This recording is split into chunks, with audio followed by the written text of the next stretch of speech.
हे बघ पोरा, तुला मी सांगणार नव्हते, पण तुला आता सांगते. तुलाही बायकोला डोक्यावर चढून ठेवलेलंय. मग काय करू आई? एक काम कर, तुझ्या बायकोने तुला काही काम सांगितलं का, तू उलट काम कर.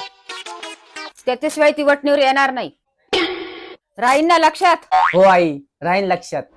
लेकिन ये साला कर क्या रहा है यहाँ पे?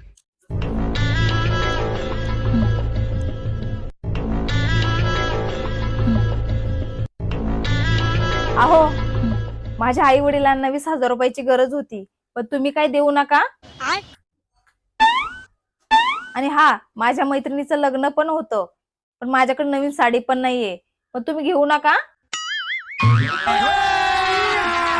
अगं आई, तू जसं बोलली ना, मी तसंच केलं. असं केलं तरी काय? गायत्री बोलली तिच्या आई वडिलांना 20,000 रुपयाची गरज आहे, पण ती म्हटली तुम्ही देऊ नका, पण मी त्याचं उलट केलं. मी